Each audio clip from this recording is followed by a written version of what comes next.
বীরশ্রেষ্ঠ শহীদ flight lieutenant Motiur Rahman cricket stadium দেশের মানুষের কাছে পরিচিত সাগরিকা স্টেডিয়াম নামে।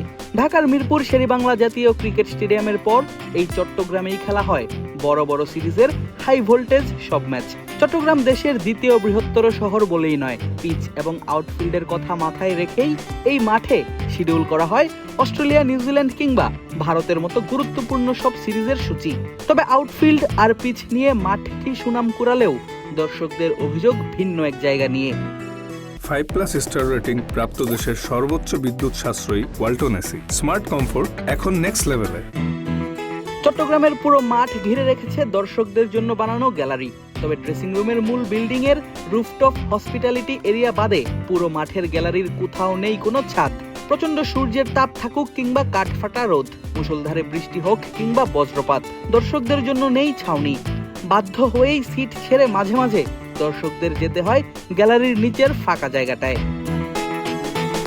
মিরপুর মাঠ নিয়ে ইতোমধ্যেই বিসিবি নিচ্ছে দারুণ সব উদ্যোগ।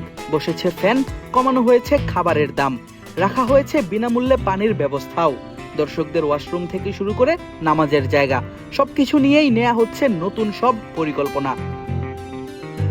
বিসিবি সভাপতি তামিম ইকবালের নিজের শহর চট্টগ্রামের এই স্টেডিয়ামে খেলা দেখতে আসা দর্শকদেরও দাবি ছিল বিসিবির কাছে যেন গ্যালারির উপর বসানো হয় শেড, যেন রোদ বৃষ্টি থেকে নিজেদের বাঁচাতে পারেন দর্শকরা। বিসিবির কি আছে এমন কোনো পরিকল্পনা, জানালেন বিসিবি পরিচালক এবং ফাইন্যান্স কমিটির চেয়ারম্যান ইসরাফিল খসরু মাহমুদ চৌধুরী। জানালেন 3 ভাগে ভাগ করে স্টেডিয়ামের কাঠামোগত উন্নয়নের পরিকল্পনা করছেন তারা। স্বল্প মেয়াদের ক্যাটাগরির সেই প্ল্যানেই আছে স্টেডিয়ামের গ্যালারির উপর শেড তৈরির পরিকল্পনা। আমরা এখন কথা বলছি, ইনফ্যাক্ট আমরা গত পরশুদিনও আমি ঘুরে দেখেছি, এখানে আলম ভাইয়া ছিলেন আমাদের সাথে, আমরা একসাথে ঘুরে দেখছি, সমস্যাগুলো কী ছিল নোট করছি। আমাদের কিছু প্ল্যান নিয়ে আগাতে হবে, একটা হচ্ছে স্বল্পমেয়াদী, মধ্যমেয়াদী এবং দীর্ঘমেয়াদী। সো স্বল্পমেয়াদী প্ল্যানের মধ্যে কিন্তু আমাদের শেডটা আছে, কারণ এখানে দর্শক কিন্তু মানে প্রচণ্ড তাপের মধ্যে খেলা দেখে, বৃষ্টি পড়ে, হ্যাঁ, এবং যেটা হলো দর্শক কিন্তু আমাদের একটা মূল স্টেক হোল্ডার অ্যাজ ওয়েল, সমর্থক, আমাদের প্লেয়াররা এবং আমাদের সমর্থক। আমি যদি বলি 2টা মূল স্টেক হোল্ডার কারা, যে বাংলাদেশের ক্রিকেটাররা এবং দর্শকরা, সমর্থকরা। কাজে এই ক্ষেত্রে আমরা কিছু কাজ শুরু করব, আমাদের পরিকল্পনা আছে। এবং খালি সেটাই নয়, আশেপাশে আরও কিছু সংস্কার কাজ আমাদের মনে হয় করতে হবে। রিসেন্টলি আমরা দেখবেন যে আমরা প্লেয়ারদের বাথরুমের একটা সমস্যা ছিল, সেটা আমরা এখন সমাধান করেছি। এরপর আমরা ড্রেসিং রুমে নিয়ে কাজ করব। আস্তে আস্তে সব ফেসিলিটিসগুলো আপগ্রেড করা হবে, কারণ সুযোগ সুবিধা আপগ্রেড না করা গেলে কিন্তু খেলোয়াড়দের সুযোগ সুবিধা আমরা আপগ্রেড না করতে পারি, তাহলে ওই ক্ষেত্রে এটা আমাদের দায়িত্ব তাদেরকে ফেসিলিটেট করা।